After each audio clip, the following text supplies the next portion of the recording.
Jangan marah. Redaksi hadisnya singkat, Pak. La taghdab, jangan marah. Jadi kajian tuh, Pak. 14 abad yang silam Rasulullah mengingatkan umat jangan marah. Ada apa di balik ini semuanya?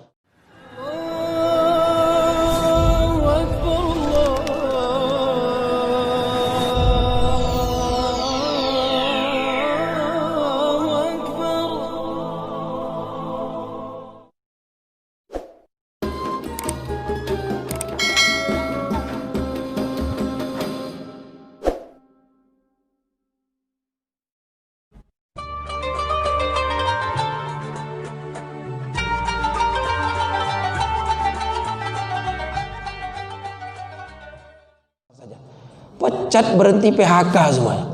Ini kan Masya Allah jamaah yang dimuliakan Allah.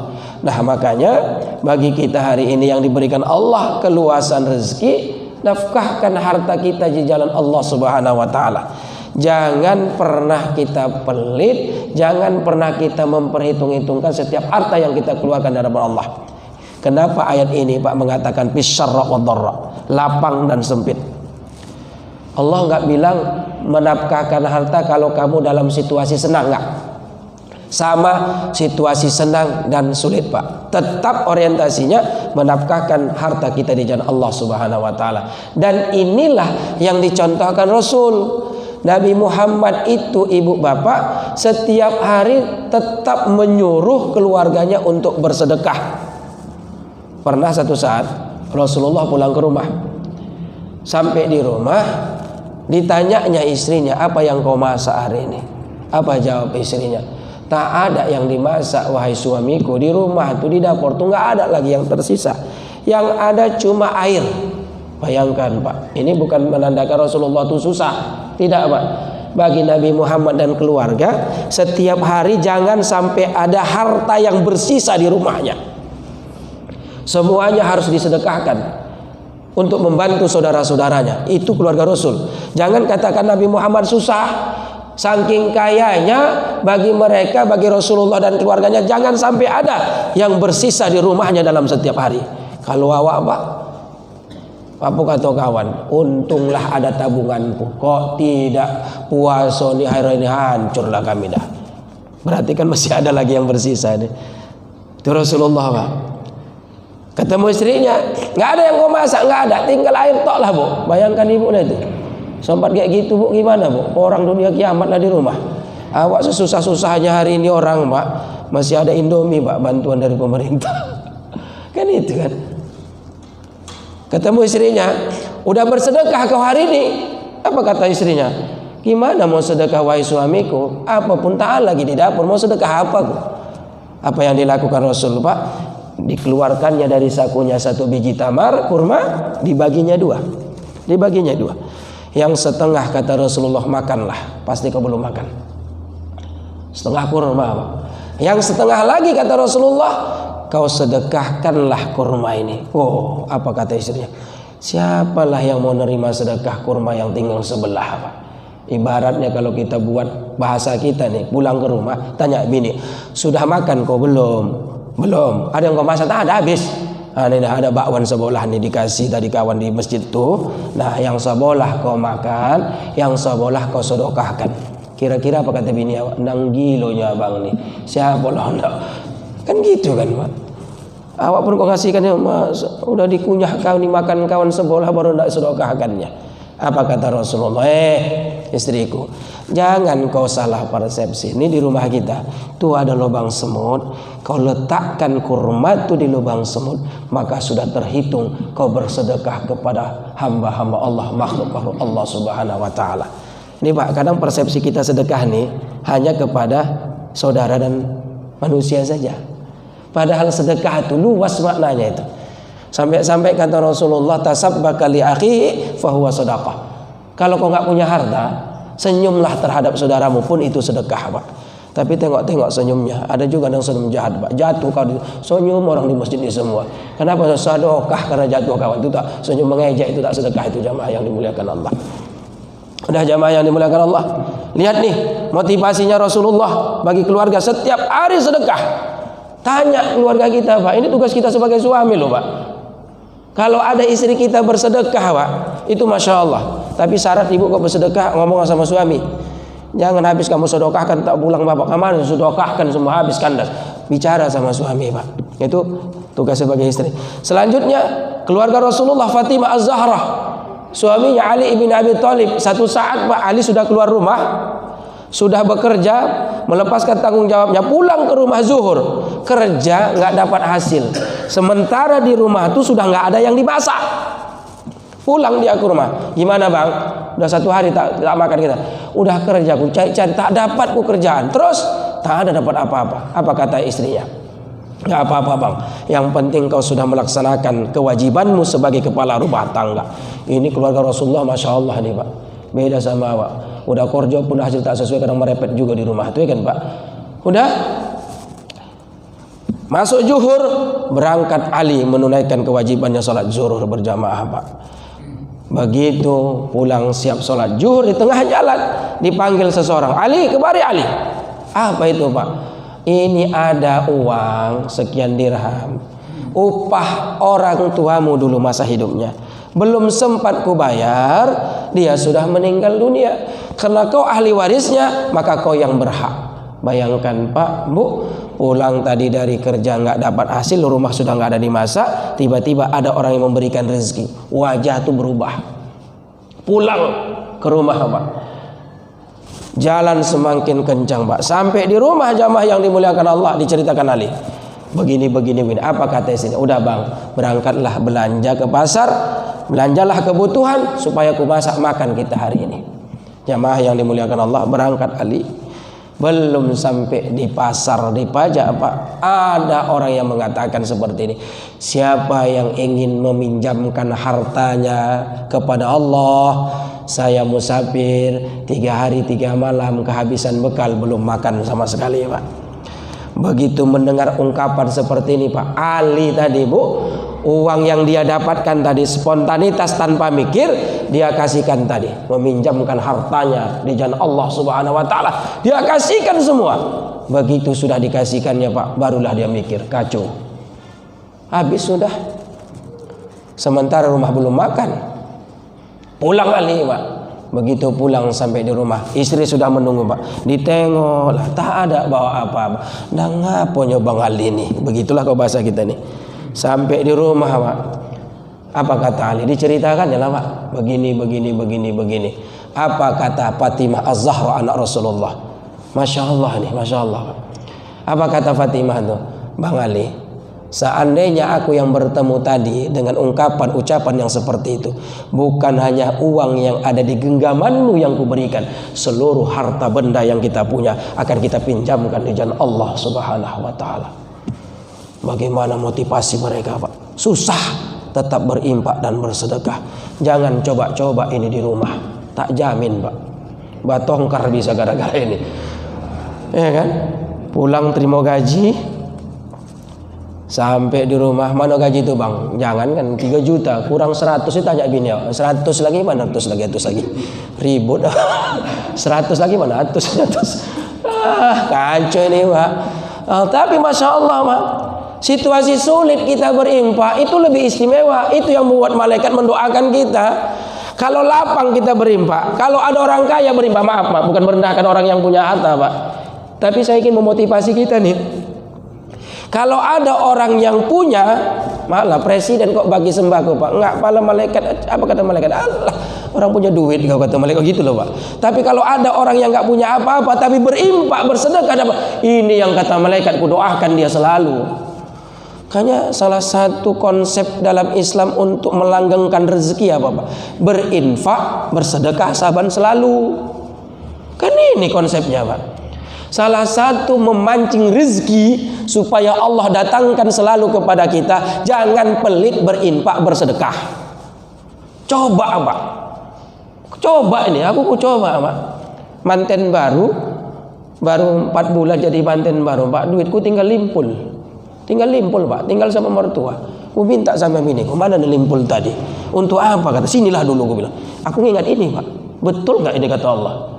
Coba aja. Begitu limpul pak, aku masukkan kotak infak masjid, pulang ke rumah. Datang orang rumah, limpul tadi mana? Infakkan. Oh, berubah wajah Pak, berubah.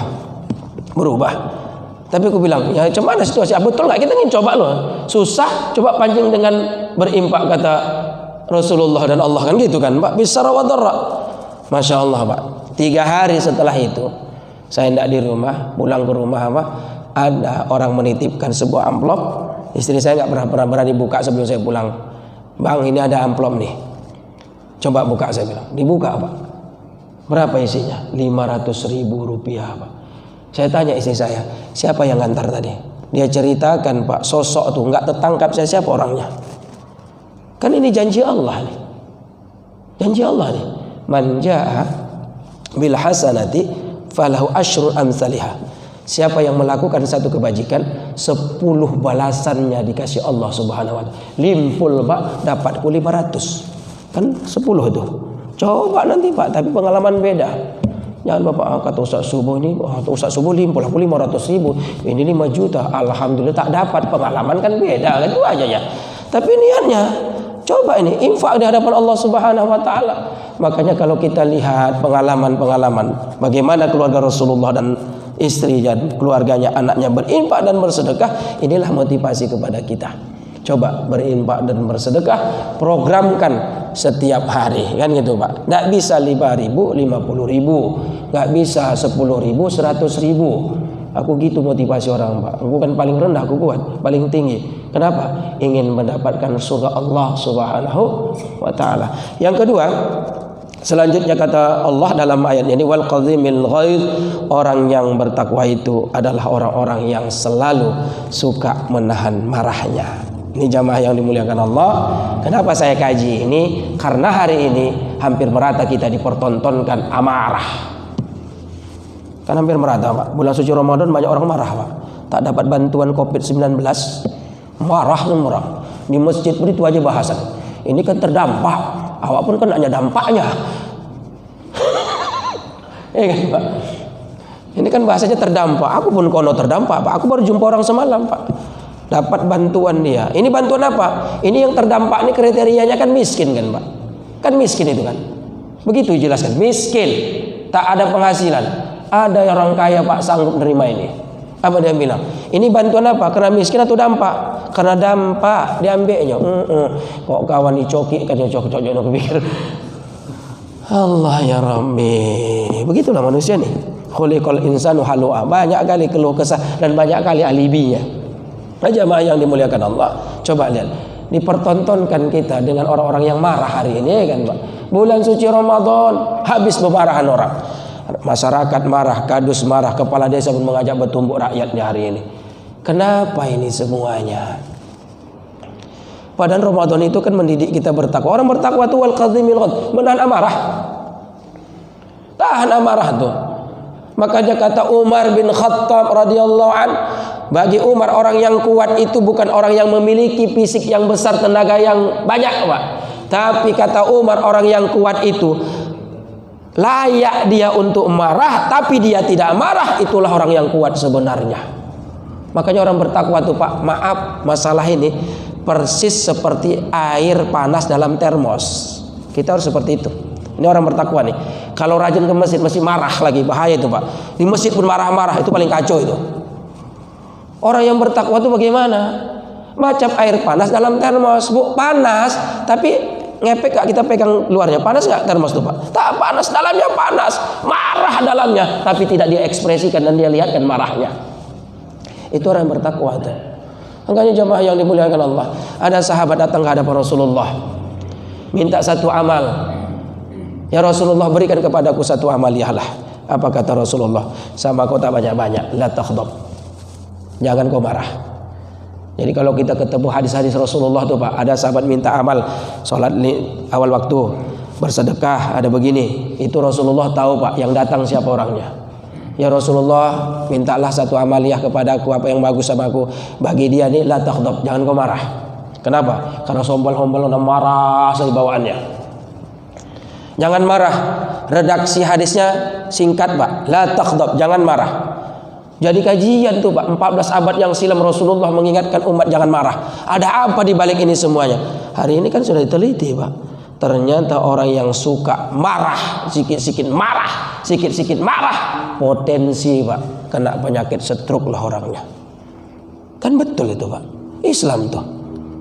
Makanya jangan suka marah sikit-sikit, hendak menumpuk, hendak Allah ya Rabb. Tahan Pak. Kita ini maaf lah, kita rajin ke masjid, rajin sholat jamaah, tapi kalau masih juga marah Pak, nggak ada bedanya kita dengan orang yang di luar sana. Itu aja bedanya Pak. Aku rajin masjid, oh ini marah, jangan marah. Ini masjid pun jangan marah. Ini kadang di masjid pun bertongkar, marah pula lagi awak kadang di situ. Oh, apa bedanya kita dengan orang di luar sana? Jamaah yang dimuliakan Allah, jangan kita suka marah-marah. Ternyata dalam analisis kesehatan, sekali kita marah, satu urat saraf kita putus. Dalam ilmu kesehatan saya baca Pak, dalam satu urat saraf putus itu ribuan partikel lagi saraf-saraf kecil.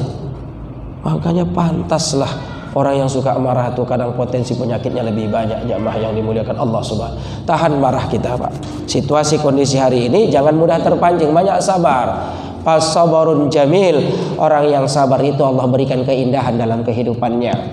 Jamaah yang dimuliakan Allah, banyak kata Rasulullah, ada sahabat yang satu saat, ya Rasulullah, aku mudah sekali marah. Kata Rasul, berwudulah kau. Karena marah itu gambaran setan. Setan itu diciptakan Allah dari api. Marah itu gambaran api Pak.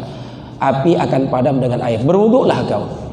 Udah wuduk kawan tuh. Ya Rasulullah, masih marah juga aku ya Rasul. Gimana ya Rasul? Duduk. Ya Rasulullah, masih marah juga aku ya Rasul. Gimana ya Rasul? Berbaring. Tidur pun masih marah. Bekacau lah Pak. Itu lebih terakhir. Bekacau pun masih marah Pak. Matilah. Cobalah Pak, kalau marah kita tengok cermin. Aku udah pernah coba Pak, agak marah aku tengok muka aku, nang joleknya pula lagi marah muka awak nih. Makanya ekspresi orang marah tuh Pak jelek.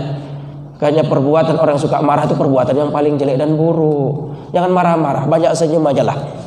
Ya kan Pak, di rumah ya Bu, ya jangan marah-marah. Aku bilang sama orang rumahnya, ada buku deh, ulang apa itu kau baca nih. Ternyata kalau kita selalu marah sama anak itu membuat hati anak makin keras. Alhamdulillah. Jadi ngomongnya gimana Bi? Jangan gitu lembut. Alhamdulillah Bu. Satu saat aku ngadapin sama marah, kok saya tak tahan kenapa anak aku apalagi aku katanya. Jadi Pak jamaah yang dimuliakan Allah, ini yang harus kita manajemen hati kita, jangan sampai selalu marah. Orang yang bertakwa menahan marahnya. Selanjutnya yang terakhir, wal afi anin nas. Orang yang bertakwa itu orang yang memaafkan kesalahan saudara-saudaranya. Selalu wal afi anin nas, memaafkan kesalahan saudara-saudaranya. Jamaah yang dimuliakan Allah, lebaran yang lalu ini tradisi di kita ini saling memaafkan satu yang lain walaupun tidak melalui salam-salaman secara langsung. Sampai sekarang silaturahim virtual ya kan Pak, melalui media. Alhamdulillah ini Allah tunjukkan semuanya. Ternyata untuk memberi maaf dan minta maaf tuh mudah kali. Nggak bisa jumpa melalui media handphone, Android dan lain sebagainya. Prinsipnya dalam Islam bukan itu Pak. Wal afi anin nas, sudah memaafkan kesalahan orang lain. Mau minta maaf atau tidak, kita harus sudah memaafkan. Ini yang pernah di masa Rasulullah. Kata Rasul lagi duduk-duduk dengan sahabat, sebentar lagi akan lewat di hadapan kita salah satu penghuni surga, cikal bakal penghuni surga. Ditunggui para sahabat tuh Pak. Lewatlah orang Pak. Ini yang suka cemburu kalau ada seperti ini Umar bin Khattab. Asal ada yang begini Pak, Umar bin Khattab tuh paling ini gimana kalau kok bisa masuk surga ini? Kok apalah hebatnya? Ditengok si Umar dan biasa-biasa saja wah nih. Anggapan orang tuh ini orang yang cemana lah nanti lewat. Itu ditengok orang yang biasa-biasa. Umar penasaran, diikutinya ini. Diikutinya tak ada, jalan itu biasanya. Sampai bermalam Pak di rumah kawan tuh 3 hari 3 malam. Apa istimewanya ini? Amalannya apa ini? Ausku contoh ini. Itu kan paten tuh Pak ya. Jadi mencontoh amalan orang tuh bagus. Tengok kawan, kau berapa kali khatam setelah Ramadan? Alhamdulillah 1 sampai 10 Syawal udah 1 kali kau khatam. Mau contoh itu, ikuti itu Pak.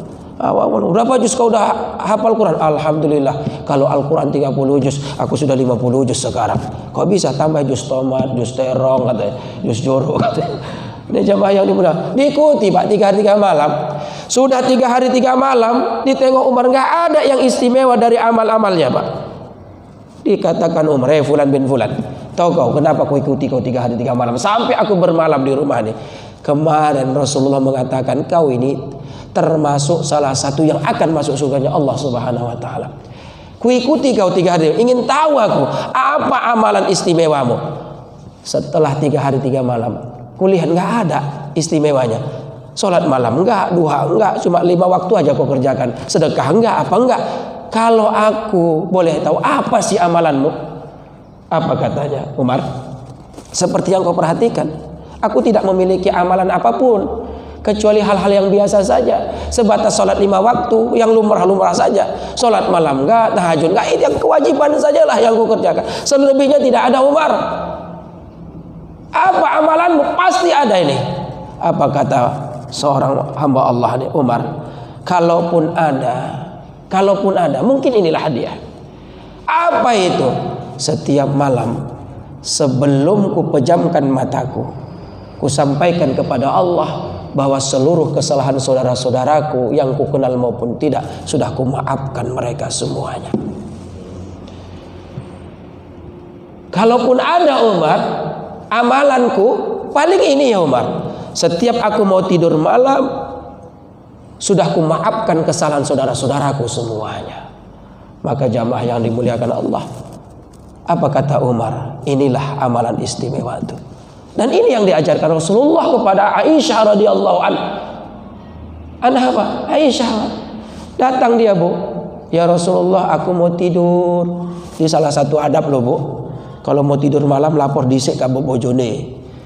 Ini kadang tidur tengok lagi, mana nyomak kau kamar. Begitu buka kamar, pas lah tajur rangkang semua, Pak. Rambut tak kemana-mana. Itu tengok, woi, kuntilanak atau bini ku, kadang begitu juga. Aisyah tuh mau tidur, permisi ya Rasulullah, aku mau tidur. Kenapa? Mana tahu Rasulullah ada lagi butuh. Begitu kata Rasulullah, kalau kau mau tidur Aisyah, satu, kau khatamkan dulu Al-Quran. Terkejut Aisyah, ya Rasulullah, 6.666 ayat harus ku khatamkan malam nih, aku udah mengantuk borat. Gak bisa ya Rasulullah. Aisyah, bukan gitu Aisyah. Baca kau qul huwallah 3 kali, Al-Falaq sekali, An-Nas sekali sebelum tidurmu, maka sudah persislah kau menghatamkan Al-Quran 1 hari ini. Makanya banyak omak-omak ngamalkan ini. Ibu khatam tiap malam, Ustaz, kau khatamkan. Apa itu, Bu? Quran bukan. Qul huwallah 3 kali, Al-Falaq sekali, An-Nas sekali, khatamlah aku malam itu. Sudah, kata Rasulullah, Aisyah, sebelum kau tidur, cintakah kau kepada aku? Cinta. Bersolawatlah kau kepada aku. Allahumma salli ala Sayyidina Muhammad. Aisyah, sebelum kau tidur, minta maaf kau dulu kepada saudara-saudaramu semua ini. Apa kata? Ya Rasulullah, tak mungkin ku di rumah orang tengah malam ni, aku udah mengantuk, mengamuk orang karang. Apa kata Rasulullah? Bukan begitu Aisyah. Kau doakan, mohonkan ampun kepada saudara-saudara. Allahumma gfirli lil muslimina wal muslimat. Itu sebagai ungkapan minta maafmu kepada saudara-saudaramu. Maka jamaah yang dimuliakan Allah, dari sini kita faham wal-afi 'anil nas, memaafkan kesalahan saudara-saudara kita itu sifat dan sikap yang paling istimewa. Makanya orang yang bertakwa enggak ada dendam kesumatnya. Udah kau maafkan ya aku, sudah. Maafnya maaf. Kalau masih cerita sama orang, baru semalam dia minta maaf, ulangi lagi tingkahnya itu. Berarti yang lain itu belum minta maaf, belum dimaafkan itu, Bu. Jadi maaf itu tak ada lagi terbesit dalam hati. Payah Ustaz, memang payah lah. Makanya apa jaminannya? Minta maaf mulia, tapi memaafkan itu lebih mulia lagi di hadapan Allah Subhanahu wa taala. Lihat kan beda amalnya. Minta maaf mulia, tapi orang yang sudah memaafkan itu lebih lagi mulia di hadapan Allah Subhanahu wa taala. Jamaah yang dimuliakan Allah, usahakan selalu kita membersihkan kesalahan dan khilaf saudara-saudara kita. Jangan ada lagi besitan dalam hati kesalahan saudara terhadap kita. Akhirnya apa kata Allah? Wallahu yuhibbul muhsinin. Ini ayat terakhir nih. Apa kata Allah? Dan Allah sangat cinta kepada perbuatan kebajikan itu. Ini Pak, amal perbuatan yang dicintai Allah Subhanahu. Mohon istighfar kepada Allah senantiasa, berinfak dan bersedekah dalam situasi sempit, susah maupun senang, kemudian menahan amarah, memaafkan kesalahan. Kata Allah, itu yang paling kusukai dari hamba-hambaku. Makanya carilah amal yang dicintai dan disukai Allah Subhanahu wa taala. Jamaah yang dimuliakan Allah Subhanahu wa taala, ini kajian kita di perdana ini. Mudah-mudahan Allah Subhanahu wa taala memberikan kepada kita ketakwaan yang sebenar-benarnya. Kita mampu bertahan dan kuat semangat senantiasa setelah Ramadan, dan insya Allah ciri-ciri khas orang yang bertakwa yang kita kaji pada pagi ini bisa kita menjadi bahagian dari itu semua, dan mudah-mudahan Allah mencintai kita senantiasa. Kami rasa demikian. Mohon izin, mohon maaf di atas penyampaian pasti ada kekurangan. Terima kasih atas perhatian. Akhirul kalam, subhanakallahumma bihamdik, asyhadu an la ilaha illa anta, astaghfiruka wa atubu ilaik. Billahi taufiq wal hidayah wal inayah. Wassalamualaikum warahmatullahi wabarakatuh.